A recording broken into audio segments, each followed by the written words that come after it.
So today we will be focusing on next 3 hours on service design and design thinking.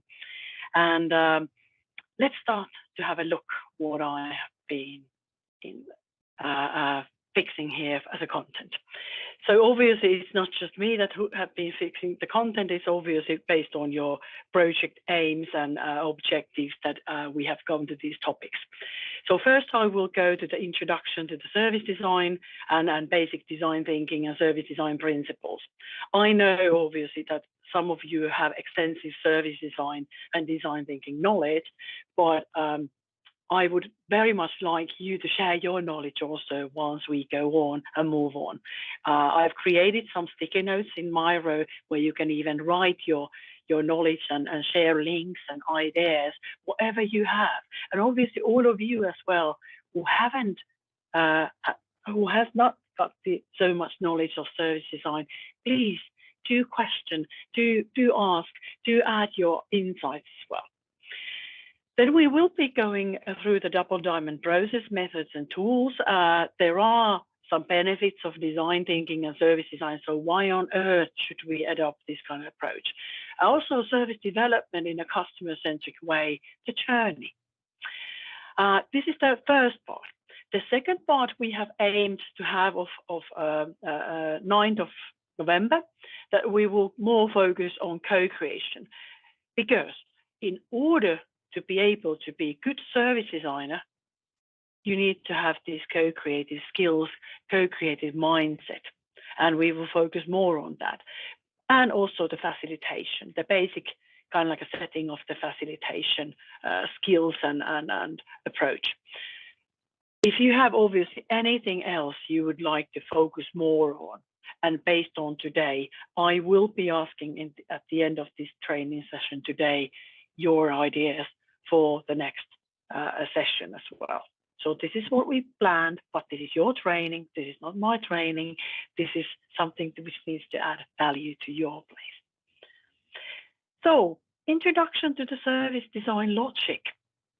While I was doing my PhD at the University of Cambridge, I had a deep dive on service logic. And on service logic, there are a couple of main points. And first of these things is that service logic aims so that we are moving from this industrial mindset, industrial way of doing to the network way of doing. This might seem that it's really easy and hey, this is what we are doing all the time. We are networked and we are working in ecosystems. But to be honest, if I start, I've been doing a lot of research as well. And whenever I go and start to a little bit digging into organizations, it seems that they are very much working in a very industrial way, meaning that we are creating some products, some services that we will kind of like push market to our customers, and our customers are then buying those services and goods what we are producing. And I will go into more detail in next slides. What do I mean with this? But I'm just saying, underlying that we are all in our dialogue saying that we are very networked and we are very, very, very ecosystem oriented, but then we act quite often this very industrial way. The next thing is also with service logic that it challenges us to change our mindset. And again, we are very much, I'm 54, so and still I'm looking at schools, and I would say that much younger than me are also very much educated to be as experts in some fields. And this kind of expertise is very much needed. I'm not saying that we need to wipe it away. We need it, but we need to add this expertise in a participatory mindset of working. That means that we can't redo all the things. We need to co-create together with our stakeholders and our customers in a network or in this ecosystem that we are working with. And I see so many times that our expertise kind of like forces us or makes us to feel that we need to redo all the things that they are ready. We can't go to the workshops if we are not very ready made everything. Even today in this training, I haven't ready made everything. I'm going to listen to your needs, and we might change something. I have my slide set, but it's not nailed down that it's going to be like that. Again, where this kind of like an expert mindset shows that, for example, if you are having a workshop, I've been participating in a lot of different workshops, and I usually become very unhappy if we call a workshop a situation where there is only one or two talking heads with slides, and there is no co-creative working at all. There is no sharing knowledge. There is no participatory mindset. It's just that there is somebody presenting the slides, then we have a small discussions here and there, and that's called like participatory and workshop. That's not a workshop, it's a lecture where they have short discussions every now and then. Think about it. Then again, how do we see customers' role? In service logic, we should see customers as active co-creators of value. And this comes from the mindset that the value is always created between the service or the human being and the customer. Obviously, in service, there might be human beings offering the service, and the service doesn't become through if the customer is not joining to do his or her share. This kind of like a very target-oriented way of thinking is that, again, we do something ready and we just give it to the customer and then we leave it there. Let's give an example, not your project field, but elsewhere. As a good example, in elderly care, we quite often deliver food for them. And so the one who delivers the food might think that once I'm delivering the food in the front of the elderly person, I have done my service. But if the elderly person cannot eat or won't be able to, or if it's not tasty, service isn't coming through. The value that it's supposed to create to the customer, it's not happening, even though technically you have delivered the food. And this is very traditional, industrial, expert mindset of way of thinking, that we deliver something. We deliver education, we deliver food, we deliver lots of things. What we are not really focusing on that what kind of value does it generate to the customer. If we look a little bit further at this, we are kind of like calling what I'm introducing now to you is service logic, and then the opposite, the kind of like an older world, the world of manufacturing. And don't stick with the word manufacturing and think that I'm in education or I'm in a different field. This is a mindset of manufacturing things, manufacturing education, manufacturing whatever. So here are the products in center. It's very industrial oriented, very organizational oriented.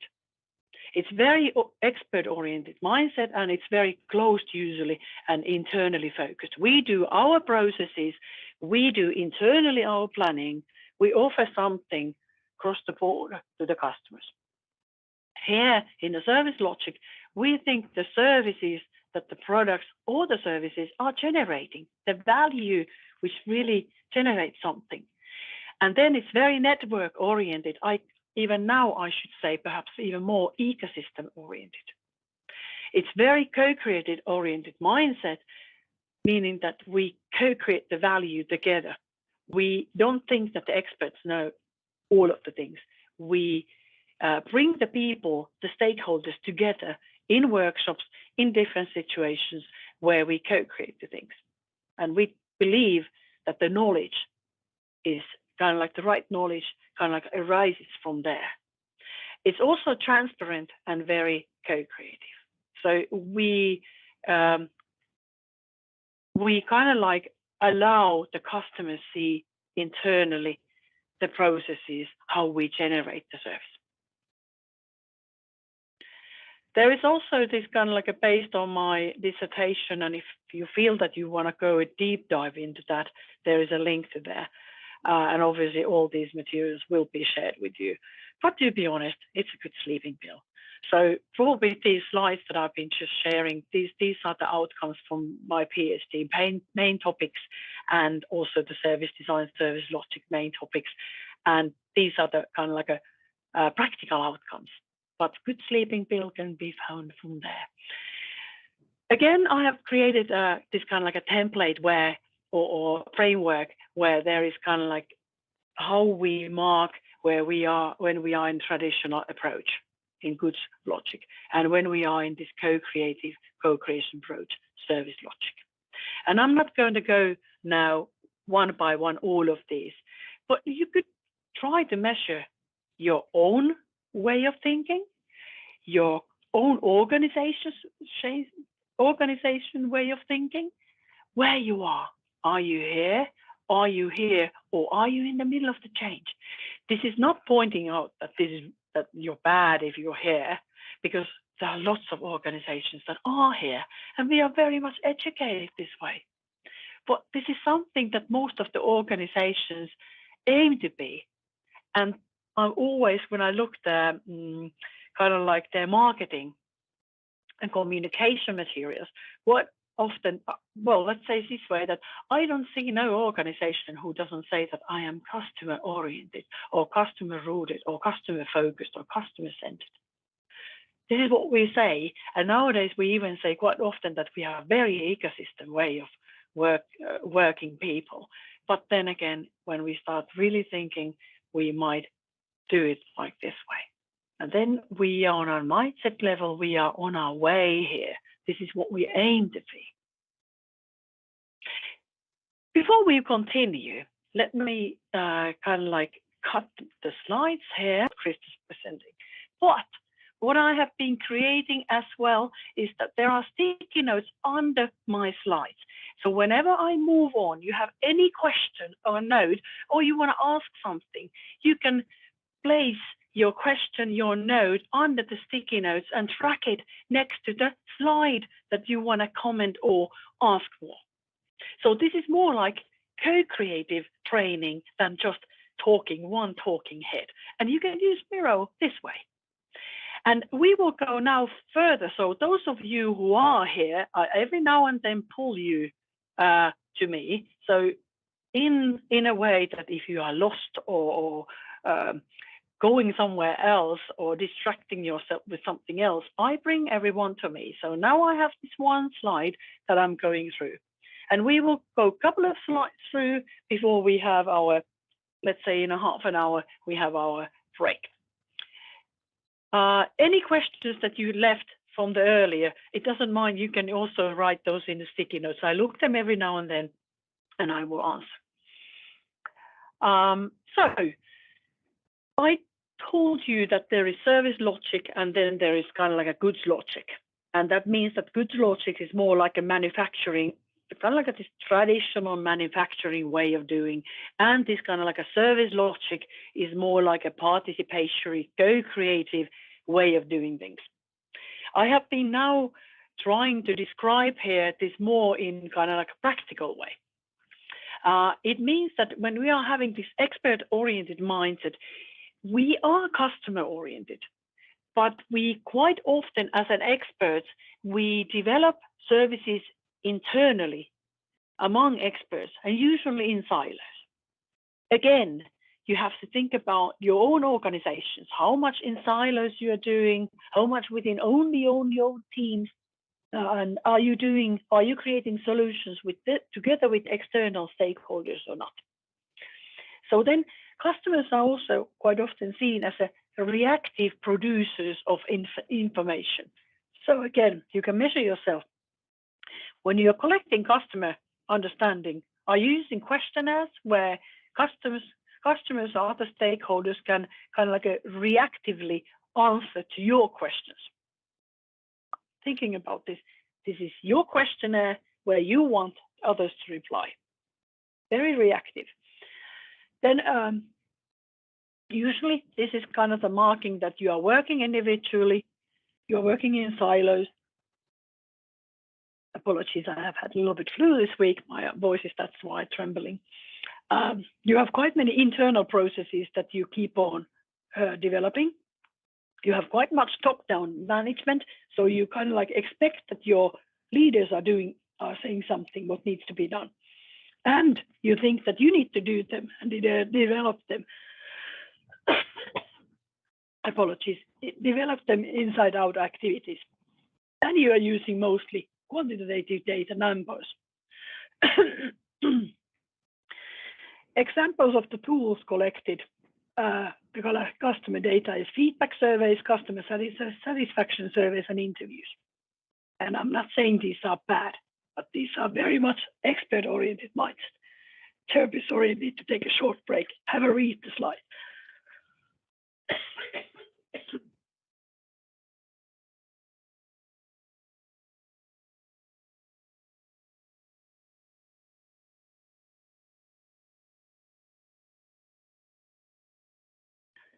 There we go. Now my voice is back. It feels horrible when sometimes that kind of happens once you're having a little bit flu there on the early days. This is the one that I see quite often, that we say that we are very customer-centric, customer-oriented, but this is really the way we do. Usually if I interview organizations and I ask that how you are developing things, it is really easy for me to clarify how this is done, because people start to say usually that I did it, I created, I invented, I. Or they might say that we did it, we invented, we created. But then when I ask that who are we, then they say that, well, us as a team of experts, we did it. Then it's like really easy, customer-oriented mindset, the expert-oriented mindset, very much. We as experts, we do and create things. Then if we go to the participatory mindset, then experts are eager to better understand customers' needs, latent needs, root causes of a certain challenge or action. This is very much the background understanding of service design, because if you don't get this thing, then it's really difficult to do service design. A service design might be seen as a playful set of things and canvases and all that stuff, because the mindset is missing. And don't judge yourself, because even for me, I've been doing this now for 20 years. I often fell back here to do things because it's not that easy. Customers join in parts of the service design process as a part of the development team. So you include your customers, other stakeholders, to co-create things. And you are focusing on working in co-creative manner, listening and learning together. Bottom-up management, meaning that the managers, the leaders understand that the greatest knowledge comes there from the customer's edge. And they want those reports which are coming from there, from outside the company. And then there is also not only quantitative, but there's qualitative data that can be analyzed. And usually workshops are doing this. And I will go in my co-creation part, I will go to this workshopping and co-creation, all that stuff, which generates a lot of qualitative data. An example of the tools that are used here are service journeys, empathy maps, observation, participatory interviews, design games. It's kind of like a visuality. And there is one question: how do you understand ecosystem in a couple of words? Do you use this word often? Thank you. I use it quite often nowadays, because this kind of like an ecosystem thinking, I even, because of our customers, we have even had 3 large ecosystem schools already for the past couple of years, where people are trying to learn ecosystem skills and how to work in ecosystems. Let's do it so that I will thoroughly answer to this question on my next training session, and I have a couple of slides for this. But one thing I want to say, once you are working in an ecosystem, I want to take this example from the nature. There is one nice example where we are discussing about butterflies and bees. If you are an ecosystem person, you should be a bee, meaning that you fly to a flower, meaning that you meet a person somewhere. You want to learn from that person. You are ready to listen and learn. And then you take that learning and listening to the next flower, to the next person, and you share your knowledge. Bees go from flower to flower, collect things and sharing also. They go back to their net where they actually share the value of bringing the honey and make the net alive. And they need all those bees to do that together. None of them can do it in isolation. Then again, if you are a butterfly and you go to the different events, butterflies are beautiful and nice, and I'm not saying that they're anything bad, but the mindset of a butterfly is that they go and collect some colors, some knowledge for themselves, and then they go again and fly further. And then they collect things for themselves, but they keep them for themselves. Think about, are you a bee of sharing knowledge within an ecosystem and helping others to sustain the whole ecosystem? Or are you a butterfly, which is an ecosystem actor as well, for a little bit different mindset? But I have a couple of ready-made slides for the ecosystem thinking, and I will take it with the co-creation on next phase. Very good. Sorry, Krista. Yeah. Jaakko has a question. Yeah, Jaakko, please. Yeah, I actually had a comment on this ecosystem, if it's a good spot to do it, because I've been also doing ecosystem design. And I think Krista had it spot on. I think for me, it's like a network of different kinds of actors that is based on collaboration and some sort of a common target that they all want to contribute to, and sort of and sharing knowledge in a very transparent and open way, as just trying to help each other out towards that common target, and co-creating value in that sense, that it's not okay, I get this part and you get that part, but we all sort of share the same goal and try to work towards it. So for me, that's sort of the essence of an ecosystem. And in the future, you can easily, once you understand it, you can easily spot bees and butterflies once you go to the different events and then have a look. And again, I'm not saying what is wrong or what is right, but I'm just saying that I have had already first customers who have wanted us to build their full ecosystem type of organization. So this is really coming strongly there. Then if we go to the next area and we go to the next level, and again, Bull, if you might be somewhere else. So we go to the basic design thinking and service design principles, and then obviously benefits of design thinking and service design. I'm aiming to do this part. This will be like perhaps now serious lecturing before we have our break. It's really important that if we kind of like compare again this expert-oriented mindset and co-creative mindset, participatory mindset, is that usually here, if we go developing some of the things, we make assumptions and we are speculating things. For example, what are the needs of the customer? And we can't really know the needs of the customer if we don't go and research what they are. Because to be honest, the customers don't know them themselves neither. So the need is something, and if we think about the latent need, something which is hidden, if somebody would ask you what is your need related to somebody, you might struggle of giving an answer. But there is a certain kind of like a set of things that we can go and dig these needs and understanding them better, and then develop solutions based on that. And what we do with the expert mindset is that we usually make, this is quite strongly said, but we usually make assumptions and speculating things based on our own values. And we might get it very wrong. I'm always saying that there is a huge cemetery of different kind of apps that have been developed that are brilliant, are done with the expert mindset, and nobody is using them. So just be aware that you are not developing next app or next solution, next service, good product to go to the cemetery. That you can, as an expert, think that it's really, really great, but then the customers don't see it at all. And they don't see the value, or they can't use it because they don't know how to use it. Nobody helps them. If we go to this other mindset way of thinking is understanding and designing together. So working in a co-creative manner to better understand customers' needs and latent needs and root causes of a certain challenge. Usually we have a challenge.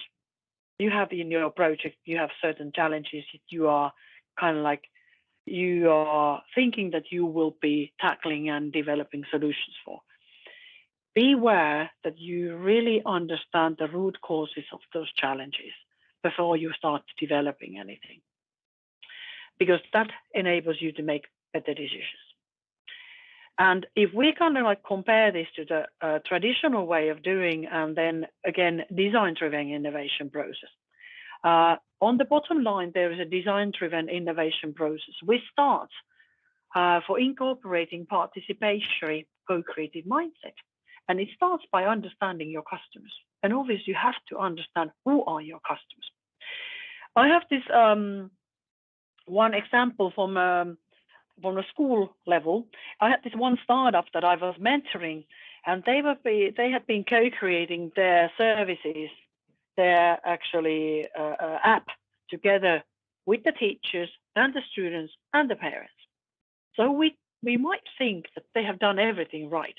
All those three customer groups, teachers, parents, and the students. But when they had everything ready, nobody wouldn't buy it. And they were really angry. And they went on like saying that, hey, we've been doing all the co-creation very right, and we have been using all the right tools and all that stuff. And I thought so too. But then I was asking that, have you been taking consideration every customer group that is involved in buying and using your product? Now underlying in buying and using your product. Teachers, students, parents were obviously very clear. But what about the buyers? Teachers don't usually buy these apps. Neither do parents or students. They are the rectors, or they are somebody on the higher community level who need to understand what is the value of this app that is generating to the schools. They are not going to buy anything if they don't understand the value. And this company hadn't included any of the rector side or any of the higher kind of like a buyer side, so that these would even understand what is the value of this app. And once they were trying to sell it in an old fashionable way, nobody wouldn't buy it because the understanding was lacking fully. So think about all the customer groups, internal, external, on a buying level, on a usage level.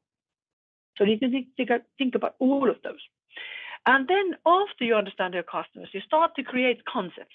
So for example, in your project, you start to create better concepts how to for the textile industry, for the better understanding the circulation and all that stuff. And then only at the end, you build your business and develop technology. If we look at kind of like a traditional business and technology-driven innovation process, we usually start for building the business and technology. Then we create concepts, and then we fit our customers into our process. And then we are sometimes quite angry, or I have researched, that these customers don't behave the way we like them to behave. Perhaps because we haven't really understood their reality, their life. So you see, this is kind of like upside down where to start. And if you have done a lot of this, it's not that easy to leave it to the end. This requires a lot of co-creative mindset throughout the process. Why do you use service design? A couple of things. I met a couple of years ago a CEO, which is kind of like was good logic type of a CEO. They were not doing very well. And they were having challenges of going their sales down and so on. And then I told him that, hey, well, how about if you would start this kind of like a customer co-creation, and you would go take the service design process where you would better understand the customer needs.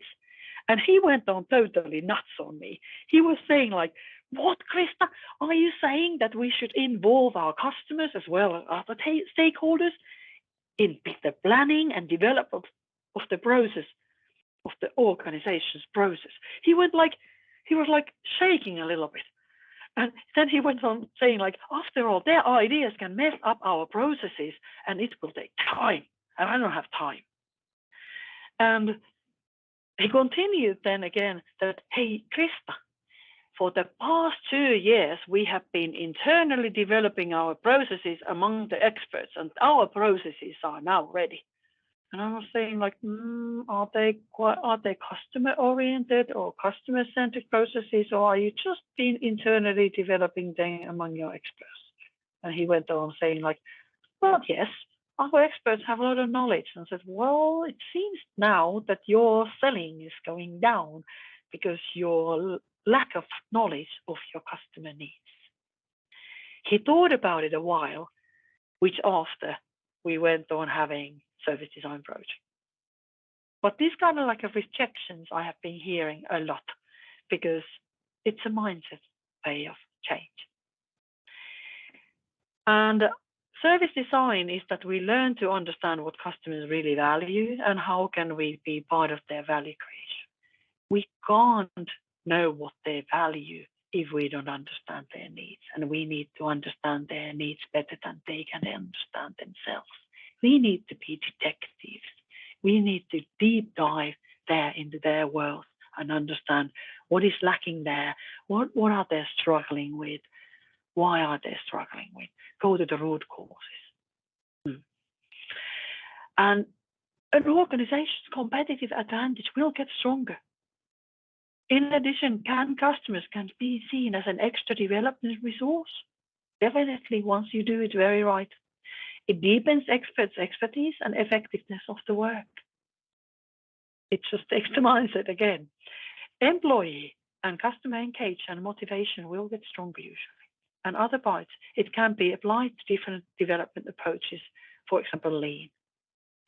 And the effectiveness of co-creation now of design, service design and co-creation, it's really kind of like it's the level of how your network is working, how effective is your ecosystem way of thinking, your mindset of co-creation and your capabilities.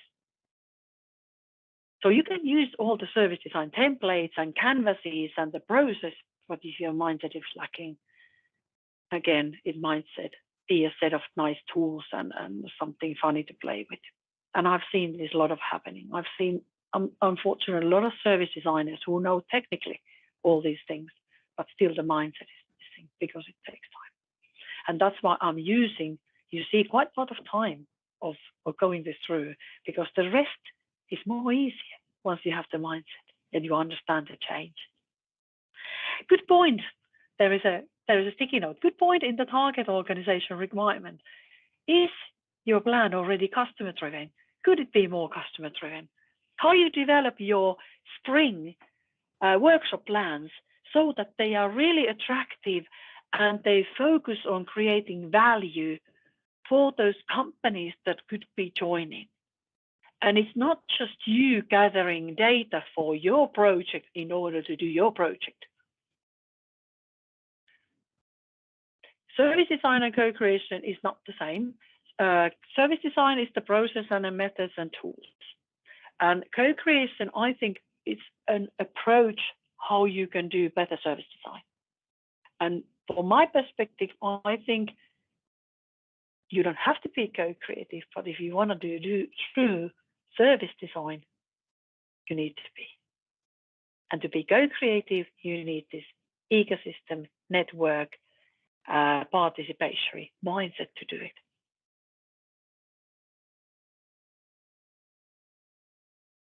Every service design process, co-creation process is service goal designed. Not every. Service design is not a process only. It can be an act that we do within a workshop while we generate the knowledge together.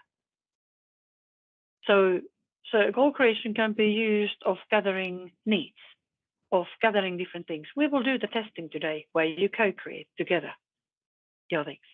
Then you have an experience on that as well. So after break, we will have a co-creation system. Again, to be able to be a really good service designer, you need to have empathy. And this is something that you can train. Again, I've seen that it's not that easy always. So I think it says here that it's a requirement for the human-centric design.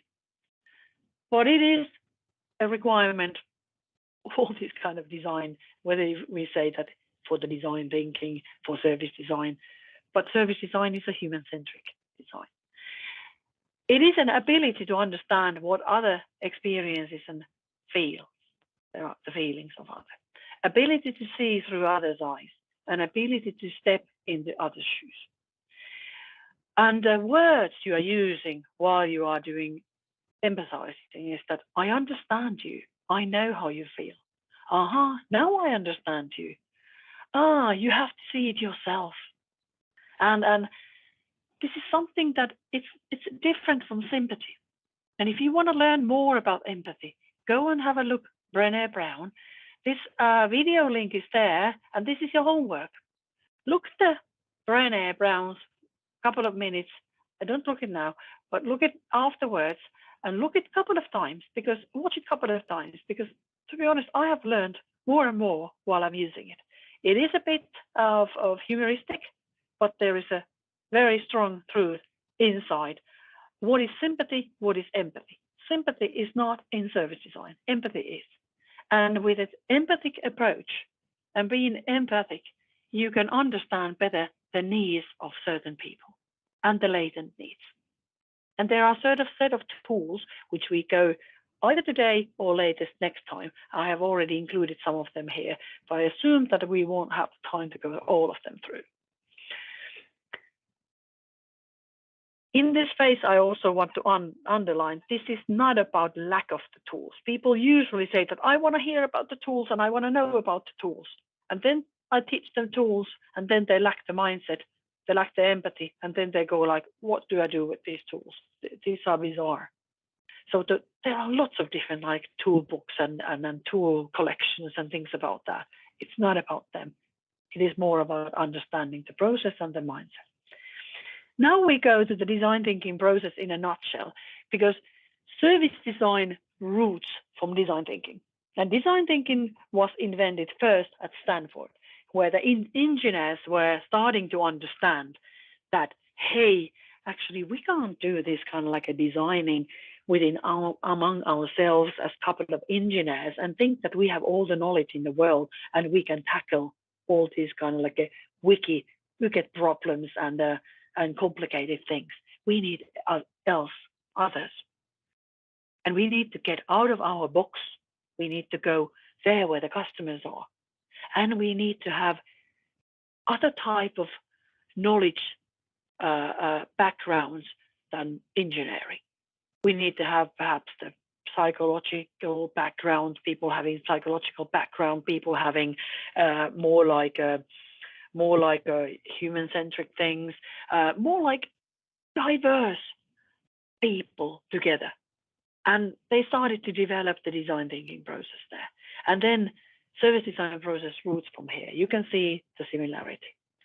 But it starts from there that you have to empathize, research your users' needs. And think about Stanford's engineers, experts from the top of the world said, this is not enough. We can't just do it among ourselves. Define, state your users' needs and problems, clarify them, ideate after that, challenge assumptions and create ideas based on these needs and problems. Don't based on your own assumptions. Prototype, start to create solutions and create many solutions before you decide which is the good one. Don't come with one and fell in love with that one. I'm always, when I'm doing a lot of innovation processes and I see these innovators, and I see them fell in love in their idea, in their solution. And then I'm quite often trying to push them, being a bit naughty, of kill their darling. Because I want to test them that are they so much in love of their own ideas that they can't even kill their darlings and see the other ones. And I'm not saying that I try to kill the darlings, the best ideas, what are there, but I want to test all the innovators to kill their darlings. And then test, try out your solutions. Whatever you invent next spring within your project, test first, pilot, learn more after you launch it everywhere. I'm quite always very unhappy or even afraid when I see organizations doing this, that, hey, you know, we have this wonderful solution and now we have developed and it's ready-made to launch. Let's launch it throughout the organization. Let's launch it everywhere. I said, oh, no, let's test it for a while in the smaller. Let's pilot first and then scale it.